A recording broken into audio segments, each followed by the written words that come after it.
grouping of cells. So when I say mixed grouping, you will have parallel as well as series combination both.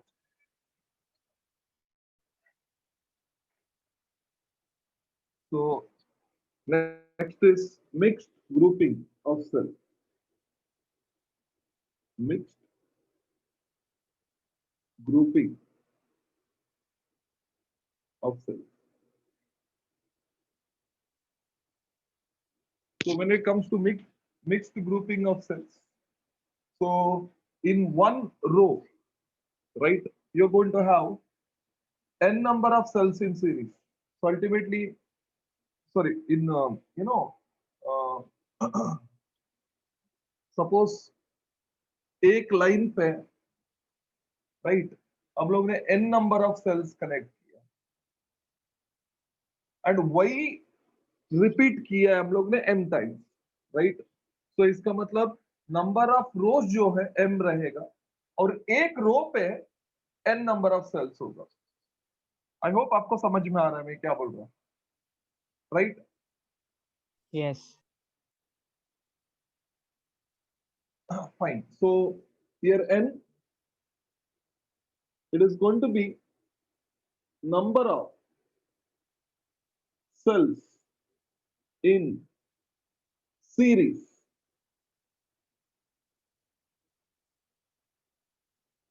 in one row.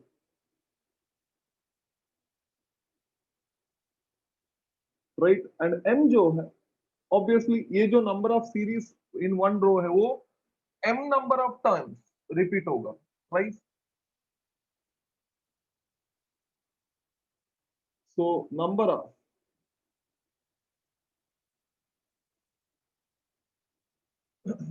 of rows of cells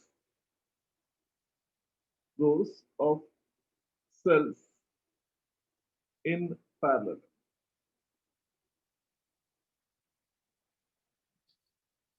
वैसे clear है. तो इसका मतलब n number of cell series में होगा and of course ये series में जो है एक रो में रहेगा एंड उतना मतलब m नंबर ऑफ सेल्स जो है ऑब्वियसली पैरेलल में होगा, राइट. ऑब्वियसली इसका जो डायग्राम बनाएंगे समझ में आ जाएगा आपको एग्जैक्टली क्या हो रहा है. सो ध्यान से देखो इधर. So n number of cell series में है तो उसको पहले बना देंगे हम लोग. So you're going to have first cell, then second, then this will go on to the last cell, right. So इसका EMF E, internal resistance R, इसका भी EMF E, internal resistance R, इसका भी EMF E, internal resistance R. बच्चा clear हो गया. तो अभी नंबर दिया तो ये होगा फर्स्ट सेल, ये होगा second cell and this will go on up to nth cell. So n is the number of cells in series in one row, right. अभी ऐसा ही नंबर ये रो है रिपीट होगा m टाइम्स, राइट. तो इसको m times repeat करेंगे हम लोग लाइक दिस, ठीक है. ये फर्स्ट सेल, ये second, and this will go on up to nth number of cells, right. ये चलते जाएगा.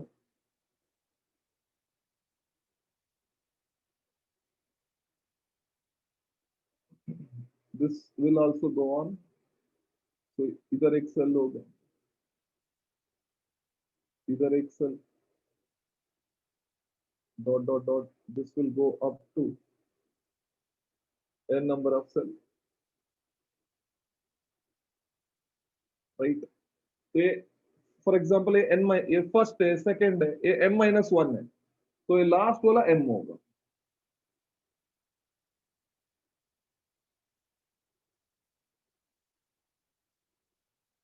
लाइक दिस, ठीक है. ये E R, this is also E R and this will go on, ये भी E R है. बच्चा समझ में आया सबको? सर ये पूरा सेल सर आइडेंटिकल है? आइडेंटिकल है क्या? हाँ हाँ हाँ, आइडेंटिकल है, ठीक है, सब आइडेंटिकल है. तो अभी बच्चा ये फर्स्ट रो है तो इसके लिए 1, ये सेकेंड एंड ये चलते जाएगा। ये बच्चा mth रो है, तो आपको पता है a mth है तो a m m minus 1 minus होगा। 1. -1. बच्चा क्लियर है, सबको समझ में आया? Yes. Yes. ठीक है। अभी ये पूरा सिस्टम को हम लोग एक एक्सटर्नल रेसिस्टेंस को कनेक्ट करेंगे लाइक दिस, ऐसा, ठीक है। ये होगा R। पूरा सिस्टम को हम लोग ने एक एक्सटर्नल रेसिस्टेंस को कनेक्ट किया तो ये होगा R, राइट। आई होप सबको समझ में आ गया। Yes. Yes. Yes.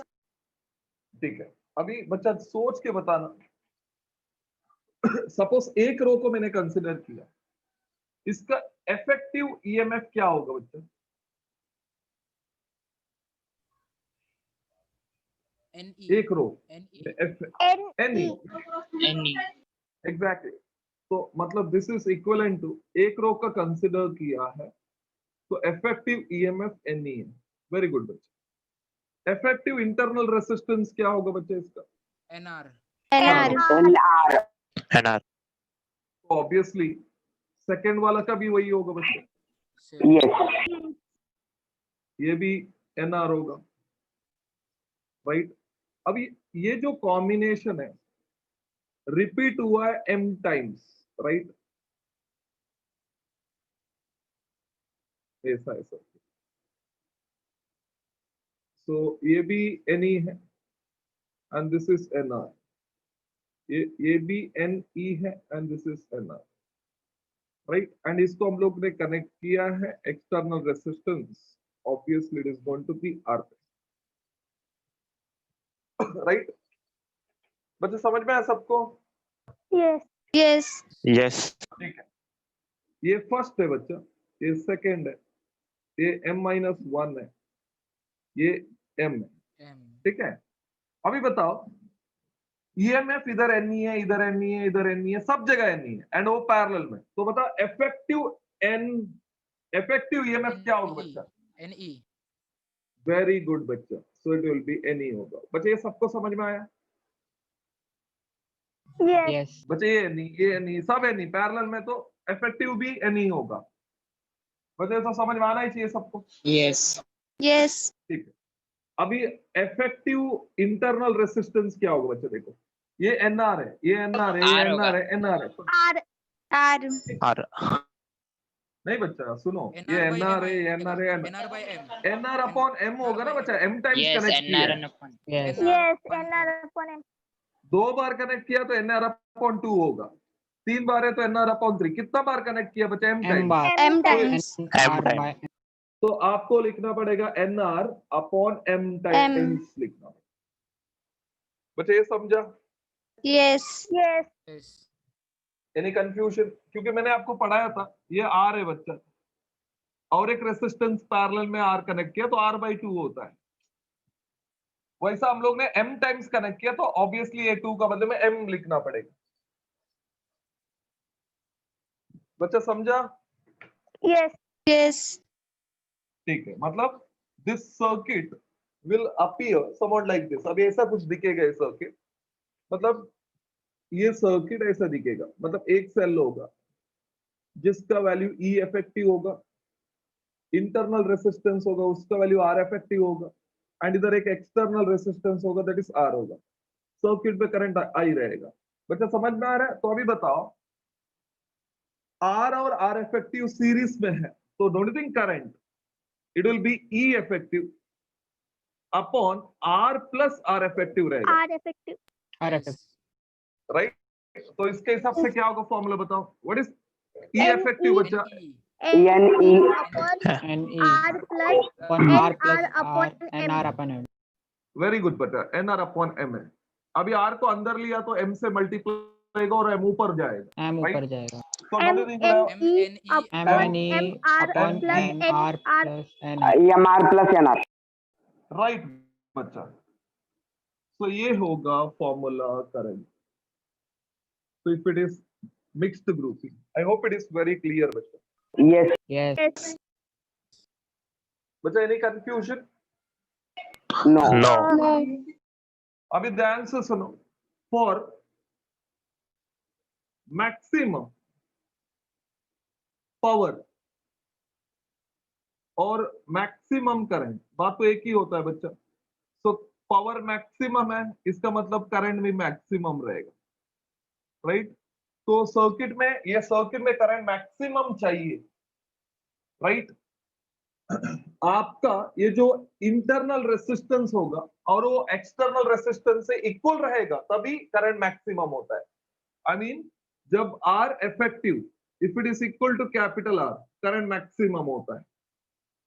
अच्छा, एक थियरम आता है, that is maximum power theorem. उसके हिसाब से जब कौन सा भी सर्किट में इंटरनल रेसिस्टेंस और एक्सटर्नल रेसिस्टेंस इक्वल है तो करंट मैक्सिमम होता है।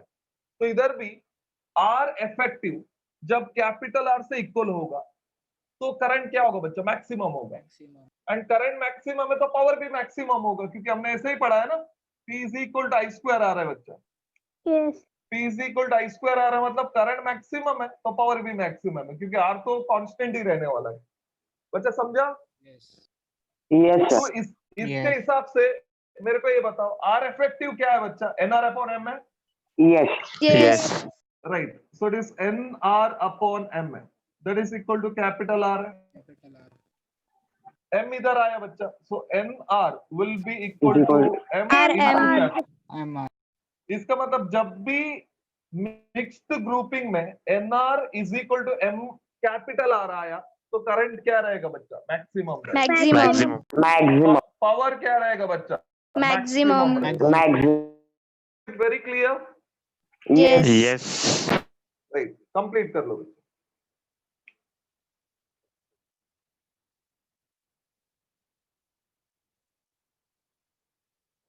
बच्चा ये लिख के, बाद में ये लिख के, देन ये लिख के, देन ये लिख के, बाद में इधर आना है। मतलब जैसा मैंने लिखा है, आपको पता है ना मैंने Yes. किधर शुरू किया, वैसा अरेंज कर लेना। Yes. पहले ये डायग्राम, देन ये, देन ये, देन ये इक्वेशन, देन ये वाला, देन ये।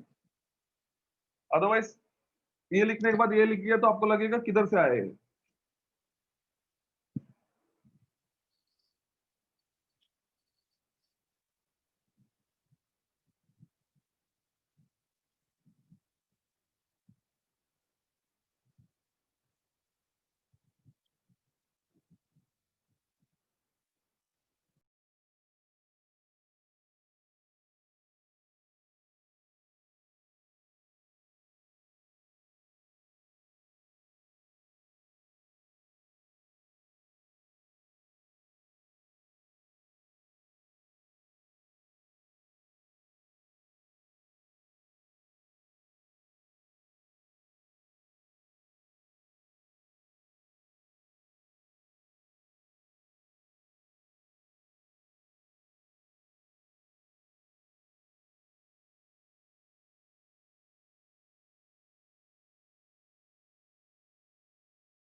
Finish.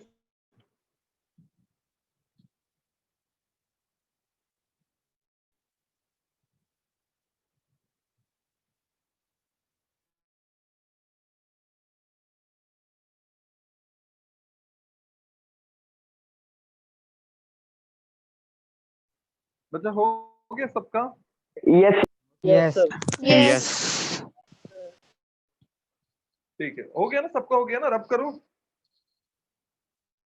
Yes. Yes. Yes.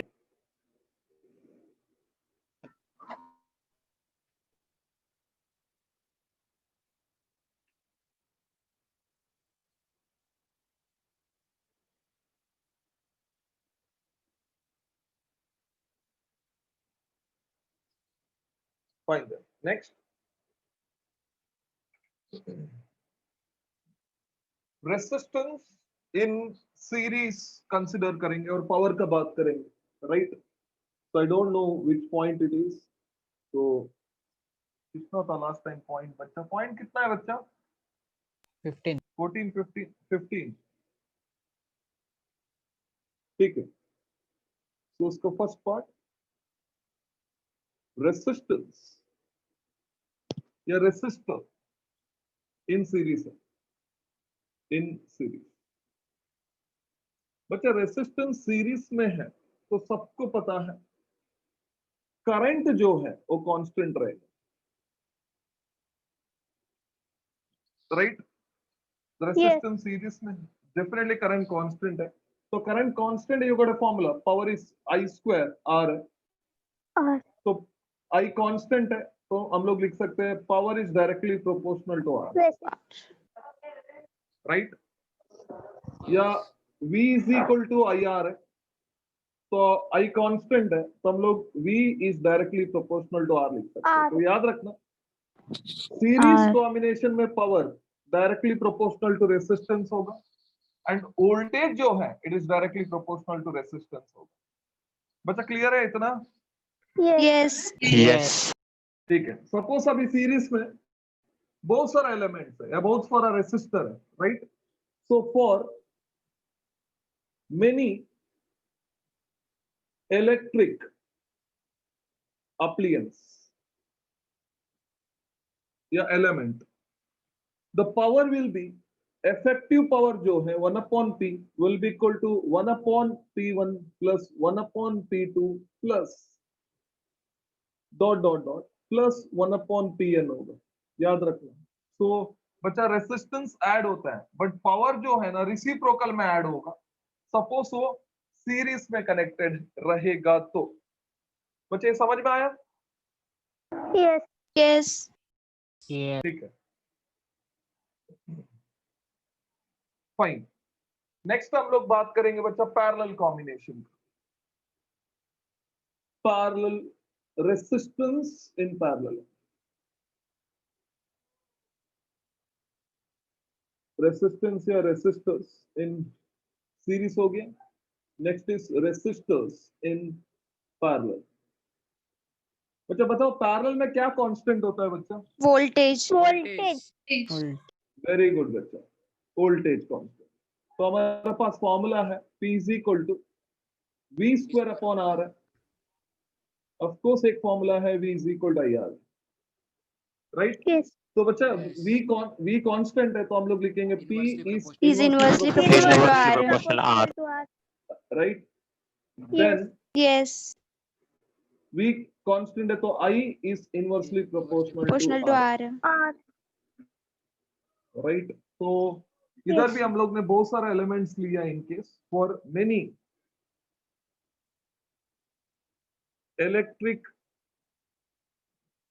Appliance या एलिमेंट्स। पावर जो है इफेक्टिव पावर बच्चे उल्टा हो जाता है, इसका उल्टा। सो it is P1 plus P2 plus dot dot dot plus Pn। बच्चा समझ में आया? Yes. Yes. ठीक है। 16 अभी इलेक्ट्रिक पावर का बात करेंगे। तो इलेक्ट्रिक पावर ऑब्वियसली P लिखते हैं। So power is nothing but work done upon time है. So पहला फॉर्मूला आएगा W upon T. Then हमारे पास फॉर्मूला है VI, otherwise I square R, otherwise square R. V square upon R. ये सब फॉर्मूला आपको पता है, right? Yes. Yes.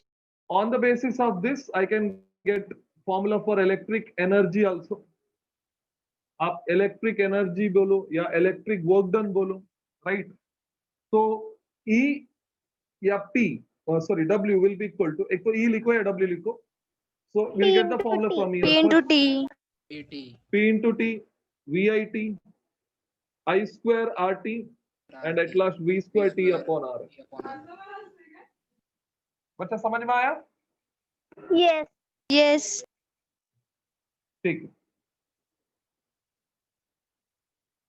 और 18th, ये जो फॉर्मूला है हीट कंज्यूम्ड या डिसिपेटेड का फॉर्मूला है, दैट इज H, या हीट डिसिपेटेड या हीट प्रोड्यूस्ड, क्योंकि जब करंट प्रोड्यूस पास होता है तो हीट प्रोड्यूस होता है, and you know that it is denoted by H and H will be W, right? या W का बदले में मैंने इधर कौन सा भी फॉर्मूला ले सकता हूं. So obviously I will go with the I I square square. Square RT. RT. Of course ये रहेगा जूल्स में. किस में रहेगा बच्चा? जूल्स में, Joule. Cool. राइट? अभी हीट को हम लोग जूल्स में मेजर नहीं करते हैं बच्चा, वी मेजर इन कैलोरी. बराबर है ना? Yes. Yes. हम लोग को क्या करना पड़ेगा बच्चे? इसको डिवाइड करना पड़ेगा. एक फिजिकल कांस्टेंट है, उसको हम लोग कैपिटल बोल्ड जे लिखते हैं एंड उसको बोलते हैं जूल्स कांस्टेंट. जूल्स कांस्टेंट, या एक तो जूल्स कांस्टेंट बोलेंगे, नहीं तो मैकेनिकल इक्विवेलेंट ऑफ हीट बोलते हैं. क्या बोलते हैं बच्चा? Mechanical equivalent of heat. Heat. याद रखिए. तो इसका वैल्यू होता है J is equal to, that is 4.18 joules per calorie. बच्चे ये कैपिटल J है, बोल्ड वाला, ये जूल्स क्वांट है, ये जूल्स है, यूनिट है, राइट? तो जब इसको मैं डिवाइड करता हूं तो I will get H is equal to W upon J, right? So H will be equal to W is I square RT upon J का बदले में 4.18. बच्चे ये जूल्स था, इसका यूनिट जूल्स पर कैलोरी है, तो जूल्स कैंसिल होकर कैलोरी पर जाएगा, Calorie. है ना? Calorie. तो ये पूरा यूनिट हो जाता है कैलोरी, राइट? Calorie. Yes. तो ये फॉर्मूला रहेगा जब आपको आंसर जूल्स में चाहिए. ये फॉर्मूला यूज करेंगे जब आपको आंसर कैलोरी में चाहिए. Calorie. और सपोज आपको आंसर किलो कैलोरी में चाहिए, किलो, तो आपको ऊपर भी 1000 लेना पड़ेगा, नीचे भी 1000 लेना पड़ेगा, और ये 1000 में आप किलो लिखेंगे और ये 1000 को इधर मल्टीप्लाई करेंगे, तो आपका वैल्यू होता है 4.18 into 1000, तो it is 418. 4180 4180. Kilo calorie. kilocalorie. तो ये होगा आपका वैल्यू, राइट? एंड कभी कभी क्या Yes. करते हैं, जे का वैल्यू जो बोल्ड जे है, इसका वैल्यू तो एक्चुअली 4.186 है, बट वो लोग कभी कभी 4.2 देते हैं. तो ये फॉर्मूला 4.2 आएगा, और क्वेश्चन में दिया है तो लेना है बच्चा, अदरवाइज यही लेना है. समझ में आ रहा है?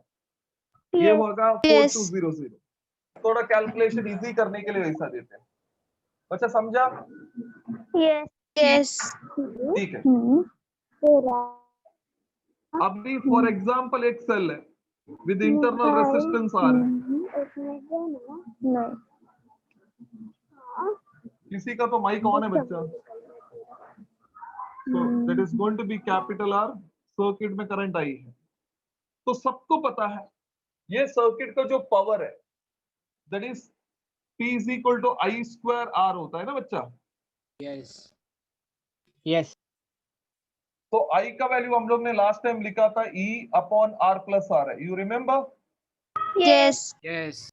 I is equal to E upon R plus R है. तो ये इसमें डाला मैंने, तो ये बनेगा P is equal to E, right? उसका square, E square. Yes. E square. या E upon R plus small r, the whole The whole square The whole Into square. into R. ये होगा formula for power. Is it clear? Yes. Yes. अभी बताओ बच्चा, for maximum power, तो suppose आपको power maximum चाहिए, तो क्या कंडीशन लिखेंगे बताओ? R is equals to R is R equals to equals to internal R. resistance. ये जो External R है ना, resistance. इंटरनल रेसिस्टेंस से Equal इक्वल होना होना चाहिए, बराबर है? Yes. Yes. तो Yes. फॉर P मैक्स, इधर E square ऐसा के P equal मैक्स होता लिख रहा हूँ, तो R is equal to capital R होना चाहिए, बराबर ना? Yes. Yes. तो Yes. अभी R is equal to capital R है, तो बताओ P का E square. इक्वेशन क्या होगा? P मैक्स स्क्वायर आएगा। हाँ, E square Upon R R square. Upon square. R R square. into R. square upon R E square 4R. upon R. E square upon 4R. बच्चा Upon 4R upon R आएगा। Exactly, Yes. Yes. Yes. क्योंकि ये 2R का square थोड़ा बड़ा 4R लिखो ना। Square हो जाएगा, Yes. Yes. राइट? तो Yes. E square upon 4R हो जाएगा। ये R को आप कैपिटल R भी लिख सकते हो, स्मॉल r भी लिख सकते हो, क्योंकि ये दोनों सेम ही है। So this will be the formula for P max. There is Into E R. square. Sir, तो बच्चा into का R किधर गया? बच्चा कैंसिल होगा ना ये? Cancel. बच्चा इसको जब लिखेंगे ना, तो एक स्टेप आप लिख लो, ई स्क्वायर लिखो बाद में, देन इधर 4R स्क्वायर होगा, उसमें ऊपर का R नीचे का R एक कैंसिल होगा, तो एक ही R बचता है। Yes sir, Yes. Yes. Yes. हाँ समझा सर. ठीक है, जब लिखेंगे तो आप डेफिनेटली आपको समझ में आएगा, ये लास्ट में Yes. लिख देना आप। इज इट क्लियर बच्चा, सब समझ में आया? Yes. Yes. ठीक है, कंप्लीट कर लो बच्चा। So you done with synopsis, complete कर लो इसको, then will start with MCQ.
अच्छा हो गया, कंप्लीट हुआ सबका?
So I hope it is done. Done, sir. Yes. Yes. Okay. Yes. ठीक है बच्चा. So if it is done, you're done with synopsis. So we'll get into MCQs. I hope सबके पास वो आपको जो बुकलेट दिया है या भेजा है आपके पास है, राइट? नहीं PDF तो है भेजा ना सर, आपके पास? सर नहीं PDF भेजा It है। is. सर नहीं है। नोट्स नहीं है? नहीं No. ठीक है. एनीवे कुछ मतलब कुछ आपको कुछ ये चैप्टर का कुछ भेजा ही नहीं है क्या कुछ भी? No sir no. No sir. No sir. ठीक है. Okay fine. तो ठीक है, I will read the question, not an issue. तो क्वेश्चन आप ध्यान से सुनो, तो होपफुली नेक्स्ट टाइम आपको मिल जाएगा वो क्वेश्चंस. ठीक है. सो फ्यू क्वेश्चंस आज सॉल्व करेंगे. तो I will read the question, ध्यान से सुनो बच्चा. So question number 1.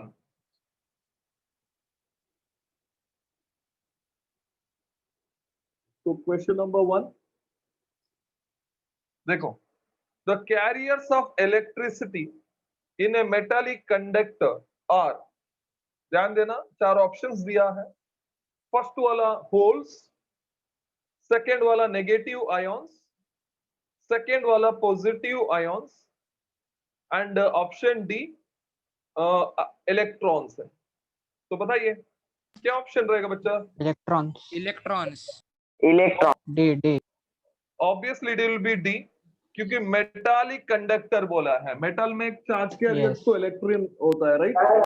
तो मेटल्स में जो Yes. चार्ज कैरियर्स है वो इलेक्ट्रॉन्स ही होता है. एंड आप याद करो, मैंने ऐसा कुछ इक्वेशन लिखा होगा आपको. Sigma for metals will be n n e. E mu e, याद है? Yes. Yes Yes.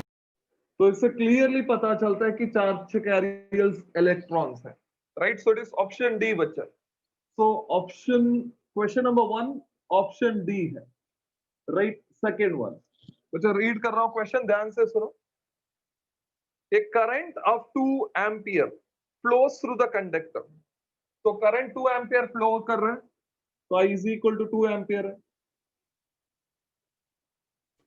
The number of electrons through the cross section of the conductor in 2 seconds is, मतलब आपको number of electrons find out करना है through the cross section at a time 2 second है.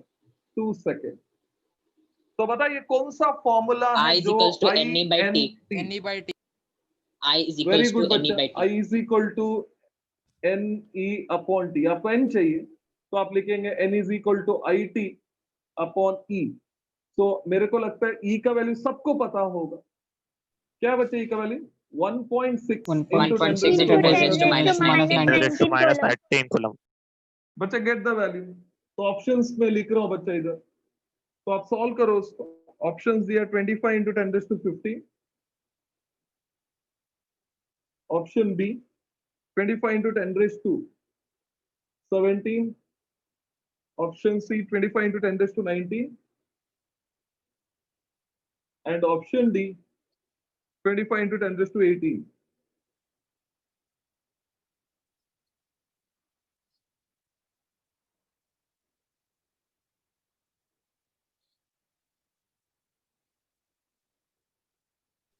C. Sir, D है D. D. 25 into 10 raised to D, 18. Yes, sir. D. Okay, D. सबको D आ रहा है बच्चा? Yes. Yes. Yes, sir. Yes. Yes. Okay.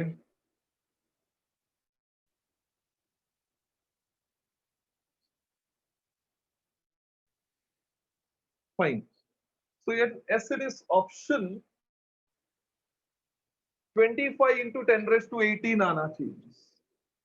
अभी कैसा आएगा बच्चा? करंट का वैल्यू 2 है, टाइम ऑब्वियसली 2 है, एंड ई का value 1.6 into 10 raised to minus 19 है. तो आप चाहिए तो क्या कर सकते हो बच्चा?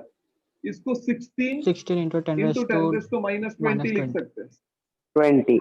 एक ही बात है कि आपने थोड़ा एडजस्ट कर दिएगा, ठीक है? तो अभी क्या होगा बच्चा? ये 2 into 2 4 होता है और ये 16 है, तो 1 जा 4 सर, 4 4 1 by 4 1 by 4 1 by 4 होगा. 0.25 1 by 4 तो 0.25. 0.25. 0.25 into 10 raised to 20 तो ऑब्वियसली ये आ जाएगा. Sir, 20. So this option Plus 20. plus 20. Plus 20 plus आएगा. 20 है. So it is going to be 25 into 10 raised to 18. So it is option D है बच्चा. तो इधर भी ऑप्शन डी, ये भी डी और ये भी डी रहेगा. क्लियर है बच्चा? Yes. Yes. Yes. ठीक है.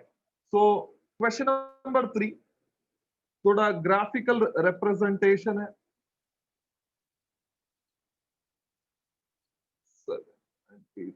ठीक है. तो इधर क्या दिया है? I will read the question.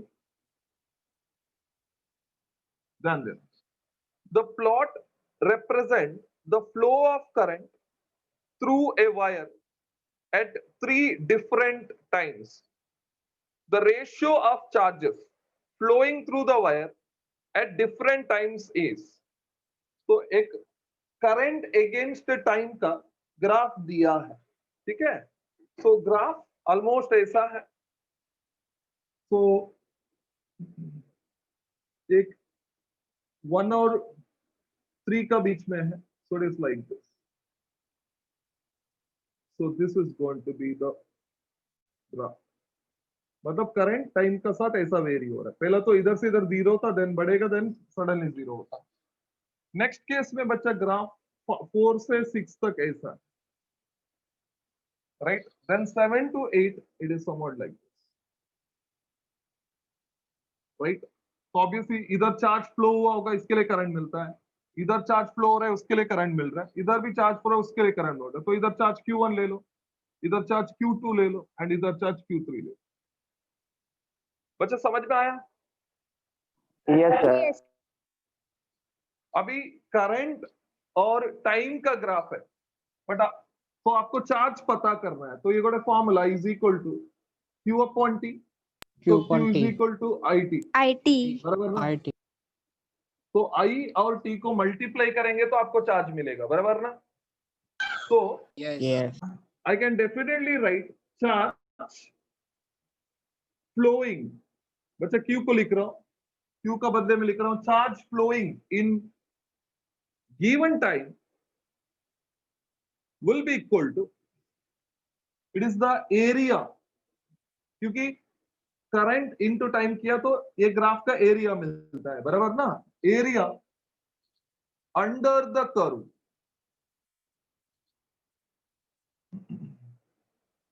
Under the curve से भी better, under the current time graph for the given time है, राइट? मतलब किसी टाइम पे चार्ज फाइंड आउट करना है तो हम लोग एरिया कैलकुलेट करेंगे वो टाइम के लिए, वो टाइम इंटरवल के लिए, राइट? फॉर एग्जांपल इधर चार्ज कितना फ्लो होता है वो फाइंड आउट करना है, तो I will write Q1 is equal to, तो मेरे को एरिया इसका कैलकुलेट करना है. तो ऑब्वियसली इसका बच्चा ट्रायंगल दिख रहा है ना आपको? Yes. Yes, Half into base into height. Exactly, so it is half into, बताओ बेस Two. कितना है बताओ? 2 into 2. 2 1 into 2 2. 3 है, 2 into 2 coulomb. 3 मतलब Current 2 हो 2. गया। 2 coulomb. 2 coulomb 2 charge. column. Height कितना है बच्चा? 2 है, तो 2. Into 2, 2. It is going to be 2 coulomb. 2 coulomb. 2. बच्चा सबको समझा? Yes. Yes. Yes. बताओ Q2 जो है इधर का, 2 column. It is 2 column. Rectangular है बच्चा, rectangular. Yes, it is 4 to 6 मतलब 2 into हाइट इज 1 है, तो ये भी 2 कूलम है। 2 column. 1:1 आएगा. हाँ, yes. वेरी गुड बच्चा, इट इज 1:1 आएगा, क्योंकि ये 2 into 1 है, राइट? या 1 into 2 हो जाएगा, Yes. क्योंकि ये भी रेक्टेंगल होते 2 कूलम है। तो तीनों का चार्ट सेम है, so you know that Q1 is to Q2 is to Q3 will be 1:1:1. So options दिया है बच्चा 2:1:2 ऑप्शन ए, ऑप्शन बी दिया है 1:3:3, ऑप्शन सी दिया है 1:1:1, तो obviously it is C. Option C है। बच्चा समझा? Yes, sir. Yes. Any Yes. Confusion? No. Note down कर लो बच्चे ये वाला।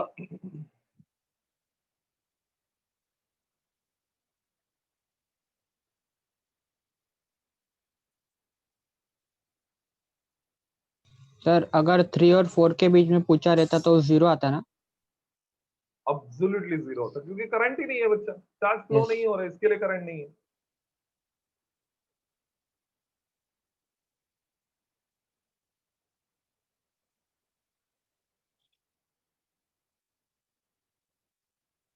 मतलब ये क्वेश्चन में रेशियो हमेशा 1:1:1 आना जरूरी नहीं है, क्योंकि एरिया तो चेंज कर सकता हूं मैं अभी, Yes. है ना? Yes. तो आंसर कुछ भी हो सकता है, तो आपको आइडिया पता रहना चाहिए कि एरिया अंडर द कर्व रहेगा, वही उसका चार्ज रहेगा।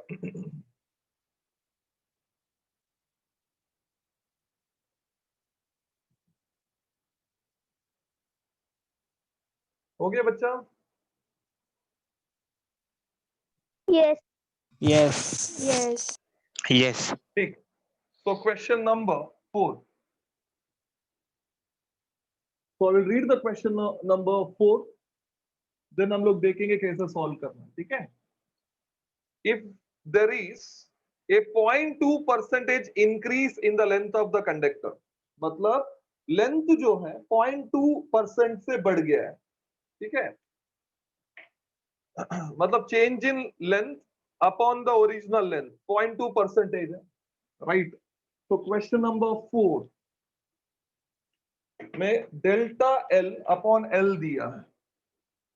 क्वेश्चन नंबर 4 में delta L upon L, of course it is 0.2% दिया, right? Length of the conductor due to stretching, तो स्ट्रेच करने का वजह से उसका लेंथ 0.2% से बढ़ गया है, ठीक है? Then the percentage increase in its resistance will be, तो आपको delta R upon R find out करना है। मतलब लेंथ इतना परसेंटेज से बढ़ गया, तो रेसिस्टेंस का जो इंक्रीज है उसका परसेंटेज कितना होगा? तो ऑप्शंस दिया है, इट इज 0.4%, ऑप्शन बी है 2%, ऑप्शन सी है 1% एंड ऑप्शन डी है 0.1%। तो मेरे को लगता है सबको क्वेश्चन तो समझ में आया होगा बच्चा। Yes. देखो ध्यान से सुनो, जब आप वायर को स्ट्रेच करते हो तो आपका लेंथ जो है और एरिया जो है डेफिनेटली चेंज होगा, मानते हो बात? वॉल्यूम कांस्टेंट रहेगा, लेंथ और एरिया चेंज होता है, बराबर ना? Yes. Yes. तो यू गॉट अ फॉर्मूला, बच्चा ध्यान से देखो, R is equal to rho L upon pi By A. R square. Of course मैं इसको चाहिए तो रो एल अपॉन ए लिख सकता हूं, rho L upon pi R square लिख सकता हूं, सर ये सर्कल ही या है। रो, बच्चा wire most of the time circular ही रहता है ना बच्चे, यस। है ना? तो अभी दूसरा एरिया तो अलग बात होगा, बट मेरे हिसाब से वायर ऑलमोस्ट सर्कुलर रहता है।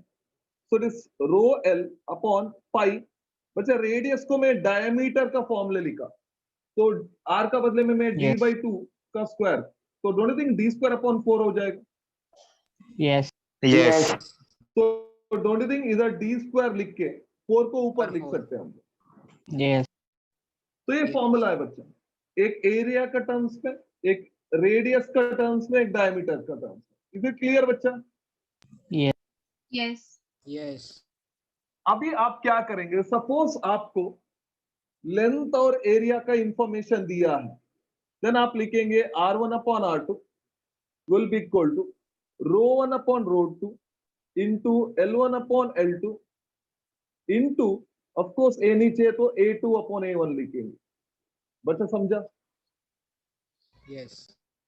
मतलब ये बोला है कि वायर को खींच के एरिया इतना हुआ है, लेंथ इतना हुआ है बोला, तो ये फॉर्मूला यूज करेंगे, क्योंकि वायर को खींचेंगे रेसिस्टिविटी तो पहले का और अभी का सेम रहेगा, तो ये तो कैंसिल होकर वन ही Yes. मिलने वाला है। आई होप यू बच्चा समझ में आया? जब आपको लेंथ Yes. और एरिया दोनों दिया जाएगा, ये फॉर्मूला यूज करेंगे। बच्चा समझा?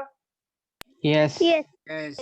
बच्चा एरिया का बदले में रेडियस दिया है, रेडियस, देन आपका फॉर्मूला होगा r1 upon r2 will be equal to, अभी आप खुद आंसर करेंगे, ρ1 अपॉन ρ2 इंटू L ऊपर है तो L1 अपॉन L2, पाई कांस्टेंट है, पाई अपॉन पाई तो गायब, तो ये होगा r2 upon r1 the whole square.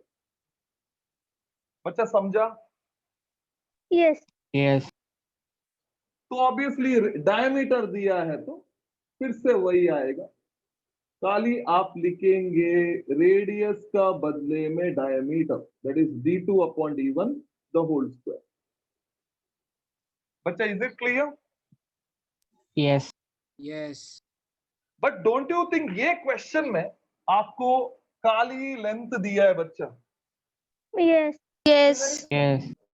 आपको लेंथ ही दिया है, क्योंकि रेडियस के बारे में कुछ बोला नहीं है, तो आप क्या करेंगे, जो रेडियस का टर्म है उसको लेंथ में लिखेंगे, क्योंकि आपको पता है कि लेंथ चेंज हुआ तो रेडियस भी चेंज हुआ होगा, है ना बच्चा? Yes. तो आप क्या करेंगे, इधर ये क्वेश्चन मतलब इसमें सॉल्व नहीं हुआ तो आप यूज करेंगे फॉर्मूला, क्योंकि क्लियरली बोला है कि वॉल्यूम कांस्टेंट है, तो वॉल्यूम कांस्टेंट है तो volume can be written as A into length, area into length is volume, otherwise area can be written as pi R square into L, है ना बच्चा? Yes. Otherwise it is pi D square upon 4 L, that is constant है। बच्चा सबको समझा? Yes. Yes. ठीक है, तो अभी मैं रेडियस का टर्म्स वाला टर्म लेता हूं, राइट? मतलब वॉल्यूम पहले का, वॉल्यूम अभी का, ऑब्वियसली वी कांस्टेंट है तो सेम होगा, Equal रहेगा. तो इधर लिखूंगा pi r1 square L1 is equal to pi r2 square L2। Did you get that? Yes. Yes. Yes. Pi pi cancel बच्चा। Now don't you think L1 या L1 upon L2 can be written as R2 upon R1 the whole square? देख लो बच्चा। Yes. Yes. इसका मतलब जब आपको ये जो फॉर्मूला दिख रहा है ना आपको, ये वाला फॉर्मूला, उसमें रेडियस के बारे में कुछ नहीं दिया, तो रेडियस का term you can write L1 upon L2। Yes. Yes. बच्चा समझा? तो डोंट यू थिंक Yes. इधर R1 upon R2 will be equal to, क्योंकि रो तो कांस्टेंट ही रहने वाला है बच्चा, वॉल्यूम कांस्टेंट है नंबर 1, मटेरियल तो वही है तो रो भी कांस्टेंट है बच्चा, सो ये रो इज कांस्टेंट, तो रो कांस्टेंट है, so don't you think you can write L1 upon L2 into इसका बदले में L1 upon L2, so will get L1 upon L2 the whole square. Whole square. बच्चा समझा? Yes. Yes. अभी बता R1 और L1 का क्या रिलेशन है बच्चा? R is directly proportional to L square, 12. L square. Square. है ना बच्चा? क्योंकि इधर Yes. फॉर्मूला था R is directly proportional to L upon R square था, बट हमको R का इंफॉर्मेशन नहीं है, हम लोग को R का टर्म L में लिखना है, तो ये बनेगा R upon R is directly proportional to what? L square होगा। I hope it is very clear. Yes. Yes. Yes. Any doubt? बच्चा इधर तक समझ में आया? yes, Yes. अभी मेरे को बताओ, सपोज क्वेश्चन में लेंथ नहीं पूछा है, खाली रेडियस ही पूछा है। मैं फिर से बता रहा हूं बच्चा, लेंथ नहीं दिया है, खाली रेडियस ही दिया है, तो डोंट थिंक आप L1 अपॉन L2 का बदले में ये लिखेंगे R1 R2 upon R2 upon R1 the whole R2 square. raised to 4. Exactly तो आपको मिलेगा R2 upon R1 race to 4 होगा बच्चा, स्क्वायर और एक स्क्वायर रेस टू 4। Yes. तो इसके हिसाब से क्या होगा, R is inversely proportional to R raise to 4 होगा। आई होप समझ में आया। Yes. Yes. Yes. बच्चा पक्का है, कुछ कंफ्यूजन नहीं है? No. No. No. ठीक है, तो अभी क्वेश्चन ऑब्वियसली इसको ऊपर है, इसको ऊपर नहीं है, बट आपको समझ में आया कि रेडियस दिया तो ये लेंगे आप, बराबर है? Yes. तो Yes. मैं R is equal to some constant C L square लिखूंगा, डायरेक्टली प्रोपोर्शनल है ना बच्चा, तो कुछ कांस्टेंट लिया। अभी आपको फ्रैक्शनल डेरिवेटिव लिया, तो आपने ये मेजरमेंट में पढ़ा होगा, delta R upon R, derivative of constant क्या होता है बच्चा, 0। L Zero. Square Zero. Two delta L upon L होगा। 0.4 A. 0.4. खत्म। Yes. This is 2 into 0.4. 0.2, बात खत्म। So this is 0.4%, so it will be option A। बच्चा कुछ कंफ्यूजन है कि सब एकदम अच्छे से समझ में आया? समझा समझा।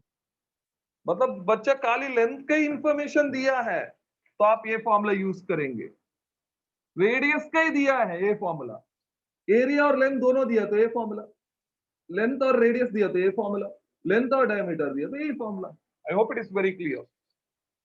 Yes. देखो बच्चा, देखो, आई होप एकदम क्लियरली समझा। बच्चे इसके ऊपर बहुत क्वेश्चन आता है एक्चुअली।